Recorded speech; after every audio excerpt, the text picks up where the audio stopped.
My life after winning the lottery. All that glitters. The first email threatening to kill my daughter arrived exactly 4 months after my lottery win was announced on national television. I still remember staring at my phone screen in the kitchen of my new mansion, coffee mugs slipping from my fingers and shattering on imported marble tiles I couldn't even pronounce the name of. The sound barely registered as I read the message again, my heart pounding against my ribs like it wanted to escape. We know where Lily waits for the bus. $2 million in Bitcoin. Instructions to follow. Tell anyone, and she dies. That's the thing about suddenly having money that no one tells you about. It makes you a target, not just for scammers and long-lost relatives, but for the truly dangerous people who see your good fortune as their opportunity. But I'm getting ahead of myself. Let me back up. My name is Michael Chen, and 7 months ago, I won $237 million in the Mega Millions lottery. After taxes, that came to $142.3 million. The odds were 1 in 302,575,350. I'd had a better chance of being struck by lightning while being attacked by a shark. Before that windy October morning, when I checked the ticket I'd bought on a whim, I was just another struggling middle-class American, divorced for 3 years, sharing custody of my 14-year-old daughter Lily with my ex-wife Vanessa, working 60-hour weeks as an IT project manager for a healthcare company that had already gone through 2 rounds of layoffs, drowning in student loan debt that seemed to grow despite my monthly payments, living paycheck to paycheck in a 1-bedroom apartment in Minneapolis where I slept on the pull-out couch whenever Lily stayed over. The American dream had become the American survival.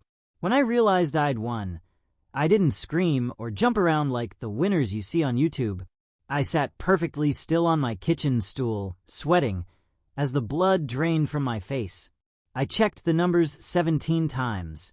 Then I called in sick to work, drove to the state lottery office with the ticket tucked into my sock, and started the process that would change everything. The lottery officials advised me to hire financial advisors, attorneys, and security consultants before claiming the prize. They suggested I form a trust to claim the money anonymously. But Minnesota is one of the states that requires lottery winners to be publicly identified. Privacy is the first thing money can't buy you, my new attorney had said with a sympathetic smile. The day my win was announced, my phone exploded with messages from people I hadn't heard from in decades. High school classmates who'd never spoken to me. Cousins who'd forgotten I existed. My ex-wife's brother, who'd once called me a pathetic computer nerd at our wedding reception. But that was just the beginning. Dad, do we really need this? Lily asked, gesturing around our new 8,000 square foot house in Wayzata, an upscale suburb with views of Lake Minnetonka. Her voice echoed slightly in the cavernous living room. It's so empty. She wasn't wrong. Despite the expensive furniture the interior designer had selected, the place felt hollow, like we were playing house in a museum. I wanted us to have space, I said, knowing how lame it sounded. The truth was more complicated. I'd bought this house partially to prove something to Vanessa, who had always complained about our modest starter home during our marriage. Now she lived with her new husband, a surgeon, in a house half this size. Lily flopped onto the white sectional sofa that cost more than my old car. Mom says you're having a midlife crisis. Your mom has opinions about a lot of things, I replied, trying to keep the bitterness out of my voice. The divorce had been Vanessa's idea. She'd outgrown me, whatever that meant. The alimony checks had stung every month, even though I'd never contested the amount. Now, of course, they were irrelevant. She also says the money will change you, Lily continued, scrolling through TikTok on her phone. That everyone who gets rich fast ends up miserable. I sat beside her. Is that what you think? Lily looked up, her dark eyes, so like mine, searching my face. I don't know yet, but I miss our movie nights with microwave popcorn. Now you're always on the phone with financial people or at meetings. Guilt washed over me. She was right. Since the win, I'd been consumed with managing my newfound wealth. There were investment decisions, charitable foundations to establish, tax implications to navigate. I'd hired a team of professionals, but I still spent hours each day dealing with money matters. It was like having a new full-time job, except the stakes were higher than anything I'd experienced before. You're right, I admitted. I'm sorry. How about we have a movie night tonight? I'll make popcorn the old way. She smiled. On the stove with too much butter? Is there any other way? That night, watching The Princess Bride for the 100th time with Lily curled up beside me, I felt normal again. The heavy security system installed throughout the house faded into the background. The fact that I now had more money than I could spend in several lifetimes seemed abstract and unimportant. But the peace wouldn't last. The first sign that money was complicating my relationships came when my brother David called asking for a loan. It's for the food truck business, he explained. Just $350,000 to get it off the ground. I've got the business plan all worked out. David had never successfully held a job for more than 6 months. His business plans had included a dog washing service, an app for finding public restrooms, and a specialty hot sauce company. None had progressed beyond excited conversations. Dave, I'm not sure that's a good idea, I said carefully. Maybe we should talk about some other ways I could help, like paying for business school or... Are you serious? His voice hardened. You're sitting on millions, and you won't help your own brother? What's the point of all that money if you're going to be a stingy asshole? That's not fair. I just want to make sure. Save it. I thought things would be different now, but you're still the same uptight control freak. Forget I asked. He hung up. 3 days later, he gave an interview to a local newspaper about how wealth had corrupted me and how I'd abandoned my family. The article included childhood photos he'd provided and quotes from distant relatives I barely knew, all claiming I'd changed. When my mother called crying about the article, I felt the first real crack in my post-lottery life. Money was supposed to solve problems, not create them. Then came the investment opportunities. Everyone had a business idea, a startup, a can't-miss investment that just needed my capital. Former colleagues, neighbors, even my dentist pitched me during a routine cleaning. Some were legitimate, many weren't, and sorting through them became exhausting. I hired a personal assistant named Erin, a no-nonsense former executive secretary with a background in finance. She became my gatekeeper, filtering requests and managing my increasingly complicated calendar. "These came for you," she said one morning, placing a stack of manila envelopes on my home office desk. "More proposals, I'm afraid." I sighed, flipping through them. Anything worth looking at. The renewable energy project might have merit. The rest. She made a face. "Including one from your ex-wife's new husband." Wait, what? I pulled that envelope from the stack. Inside was a glossy prospectus for a medical technology startup. Dr. James Whitaker, Vanessa's husband, was listed as the founder and CEO. He was seeking $10 million in funding. The note attached read, "Michael, I know we haven't always seen eye to eye, but this is a legitimate opportunity that could help millions of patients. I'm approaching you as a potential business partner, nothing more. Consider it on its merits. James." I tossed it aside. "File that under when hell freezes over." Erin raised an eyebrow but didn't comment. She'd already learned when to stay out of my personal affairs. Later that night, Vanessa called. "James told me he sent you information about his company," she said without preamble. "Hello to you too, Vanessa. Don't be petty, Michael. His work is important. The device they're developing could revolutionize cardiac care." So, he should have no trouble finding investors. Is this about us? Because that's ancient history. I laughed. Ancient? We've been divorced 3 years, and you married him 2 years ago. Did you really expect me to bankroll his company? I expected you to be an adult, she snapped. This isn't about me or James. It's about a legitimate business opportunity. Everything is always legitimate with you, I said. Like when you legitimately fell in love with your doctor while we were still married. The line went quiet. When she spoke again, her voice was cold. You know what? James was right. Money doesn't change who people are. It just reveals who they've been all along. You always played the victim in our marriage, and now you're doing it with hundreds of millions in the bank. It would be sad if it weren't so pathetic. She hung up before I could respond, leaving me seething in my huge, empty house. The next morning, I found myself standing in the massive walk-in closet of my master bedroom, staring at rows of designer clothes I'd been convinced to buy. Custom suits I rarely wore, watches worth more than cars. None of it felt like me. I thought about Vanessa's parting shot. Had I always played the victim? Was I using money to settle old scores instead of moving forward? Troubled, I decided to take action in a positive direction.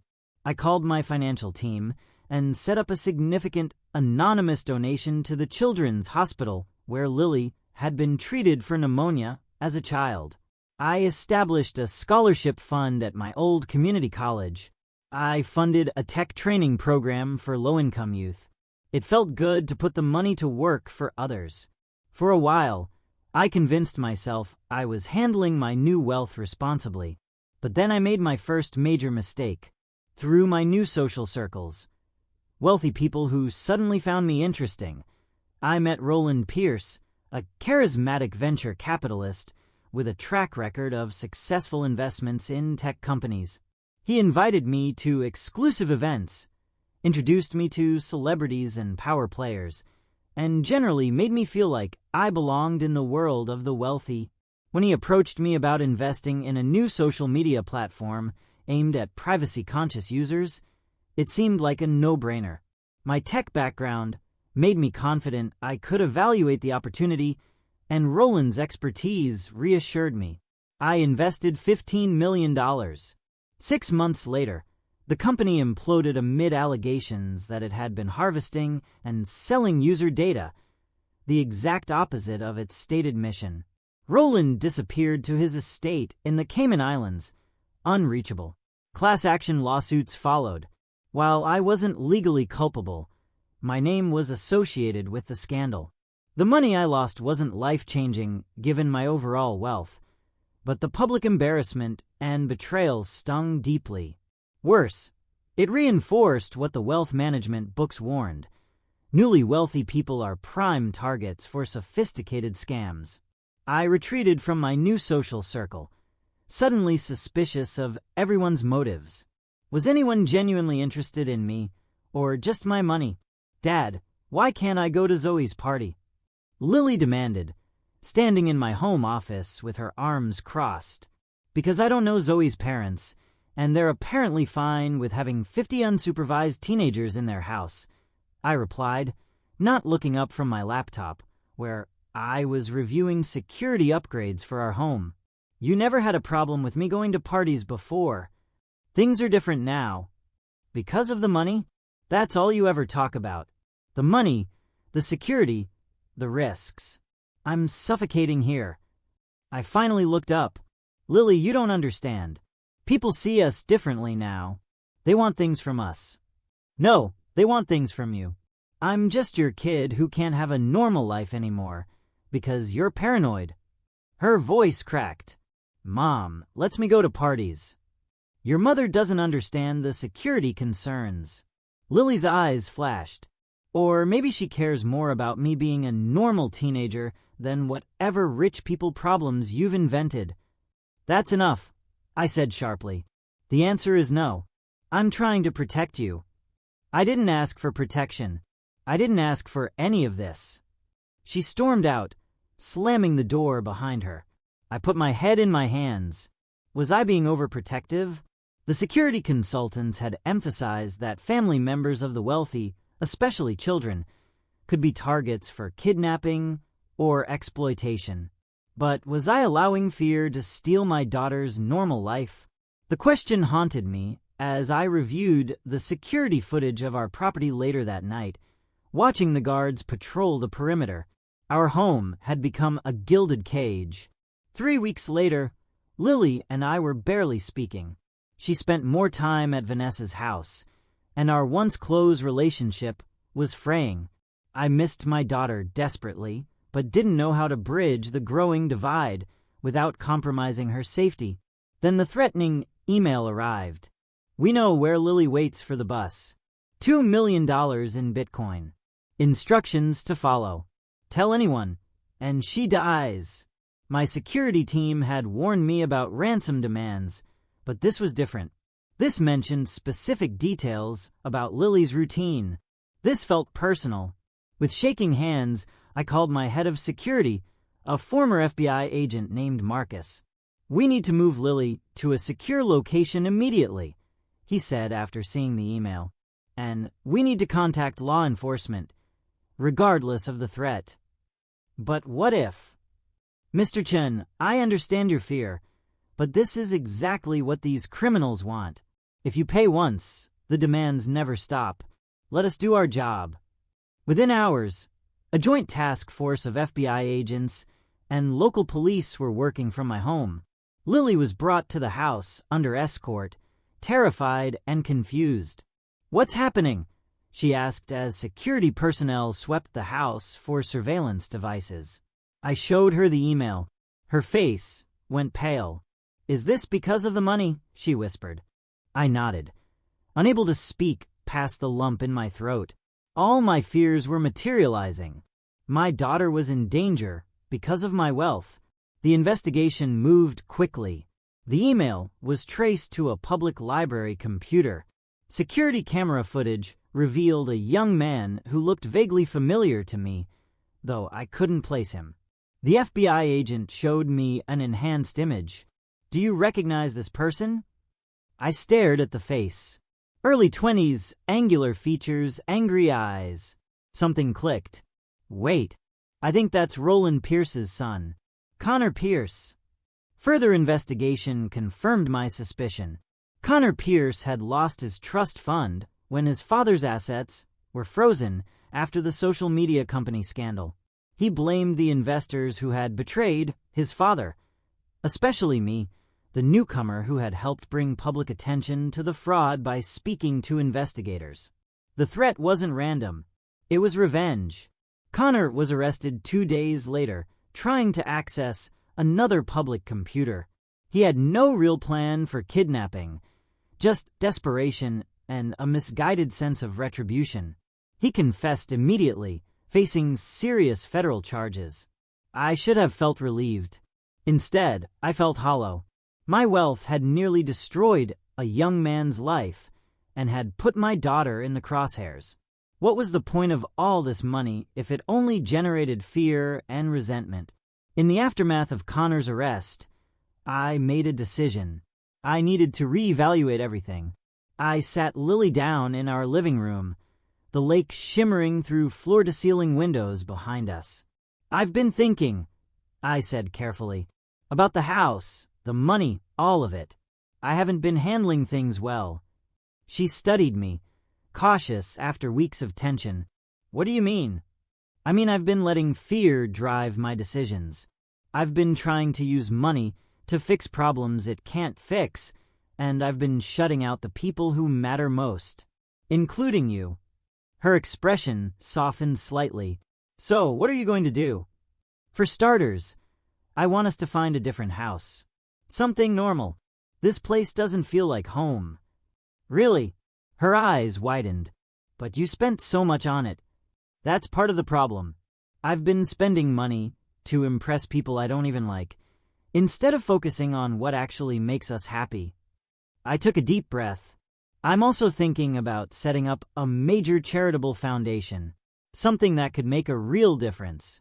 But I want your input on what causes matter to you. For the first time in weeks, Lily smiled. I'd like that. And one more thing, I added. About Zoe's party. If her parents check in with me directly, and if we can agree on some basic safety measures, you can go. She launched herself at me, wrapping her arms around my neck in a hug that nearly knocked me over. Thank you, Dad. As I held my daughter close, I realized something important. Money couldn't buy happiness, but it could buy freedom. The freedom to make choices aligned with your true values. I'd been squandering that freedom by trying to impress others and by letting fear control me. It was time to change course. Over the next 6 months, I transformed my relationship with wealth. I sold the mansion and bought a comfortable but modest 5-bedroom home in a friendly neighborhood. We still had security measures, but they were discreet rather than fortress-like. I established the Chen Family Foundation with a focus on educational access, medical research, and community development. Lily became actively involved, particularly in programs supporting mental health resources for teenagers. I hired new financial advisors with a focus on ethical investing and long-term stability rather than aggressive growth. I set aside trusts for Lily's future and for any children she might someday have, structured to provide opportunity without creating dependency. Most importantly, I focused on rebuilding connections.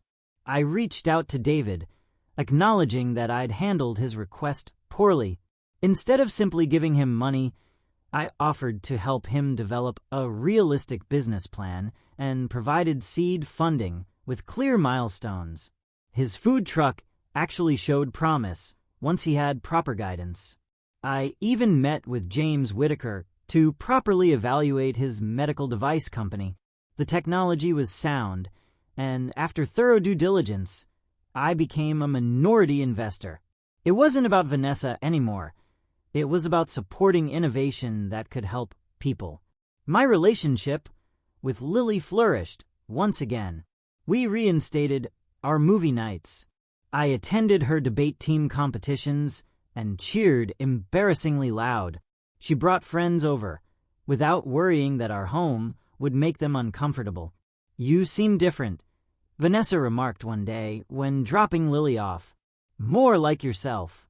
I had to figure some things out, I admitted. Money changes the world around you more than it changes you. But how you respond to that change, that's on you. She nodded thoughtfully. James, and I appreciate your investment, by the way. He says you ask tough questions no other investor thought to ask. My IT background finally proved useful for something, I joked. We smiled at each other, reaching a kind of peace we hadn't known since before the divorce. 1 year after winning the lottery, I held a small gathering at my new home. Just family and close friends, people who had been in my life before the money and had weathered the storm with me. As we enjoyed a casual barbecue by the modest pool, Lily sidled up beside me. Dad, are you happier now? She asked. I considered the question carefully. I am. Not because of what we have, but because of what we're doing with it. She nodded. I was thinking about something. Remember when you won, and all those articles talked about the lottery curse? How most winners end up broke or miserable. I remember. I think I understand why now. It's because suddenly having all that money is like being given a superpower without any training. You can do almost anything, so you try to do everything, and you don't realize the consequences until it's too late. I looked at my daughter with pride and wonder. At 15, she'd grasped something that had taken me months of painful lessons to understand. That's exactly right. Having money magnifies who you already are and amplifies your decisions, both good and bad. I had to learn what matters. Lily gestured around the yard at our gathered loved ones. This matters. Yes, I agreed. This matters most. Later that evening, after everyone had gone home and Lily had gone to bed, I sat on the back porch looking at the stars. My phone buzzed with an email notification from the foundation. A small medical clinic in rural Minnesota that we'd funded was opening next week. They'd sent photos of the renovated building and the new equipment that would serve thousands who previously had to drive hours for care. I smiled, feeling a sense of purpose and peace that no mansion or luxury car could provide. The lottery had indeed changed my life, just not in the ways I'd initially expected. The money itself wasn't a blessing or a curse. It was simply a tool, amplifying choices and revealing character. The true value wasn't in the numbers on my financial statements, but in what I chose to do with the extraordinary opportunity I'd been given. All that glitters is not gold. Indeed, sometimes it's the chance to discover what truly matters. The end. Don't forget to like, comment, and subscribe for more incredible content.